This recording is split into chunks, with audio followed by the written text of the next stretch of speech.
મહેબૂબા મુફ્તી, તમે શું બોલી રહ્યા છો? મેં તો બરાબર સાંભળ્યું, તમે પણ સાંભળો કાશ્મીરી પંડિતો માટે। हमारे कश्मीरी पंडित भाई बहनें यहाँ आते हैं और हम उनका इस्तेकबाल करने आए थे और साथ ही उनको ये बताने आए थे कि जो पीडीपी कहती है जम्मू कश्मीर में अमन बहाल करने के लिए इज्जत से एक पॉलिटिकल प्रोसेस चलना चाहिए। वो पॉलिटिकल प्रोसेस तब तक नहीं हो सकता जब तक कश्मीरी पंडित लोग जो हैं वो वापस न आए, बिकॉज दे हैव स्टेक्स इन कश्मीर।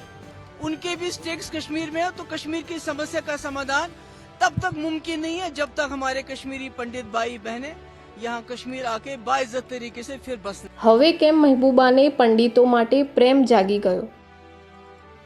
મહેબૂબા મુફ્તી, તમે શું બોલી રહ્યા છો? મેં તો બરાબર સાંભળ્યું, તમે પણ સાંભળો કાશ્મીરી પંડિતો માટે। हमारे कश्मीरी पंडित भाई बहनें यहाँ आते हैं और हम उनका इस्तेकबाल करने आए थे और साथ ही उनको ये बताने आए थे कि जो पीडीपी कहती है जम्मू कश्मीर में अमन बहाल करने के लिए इज्जत से एक पॉलिटिकल प्रोसेस चलना चाहिए। वो पॉलिटिकल प्रोसेस तब तक नहीं हो सकता जब तक कश्मीरी पंडित लोग जो हैं वो वापस न आए, बिकॉज दे हैव स्टेक्स इन कश्मीर। उनके भी स्टेक्स कश्मीर में है, तो कश्मीर की समस्या का समाधान तब तक मुमकिन नहीं है जब तक हमारे कश्मीरी पंडित भाई बहनें यहाँ कश्मीर आके बाइज्जत तरीके से फिर बसने। હવે કેમ મહેબૂબાને પંડિતો માટે પ્રેમ જાગી ગયો?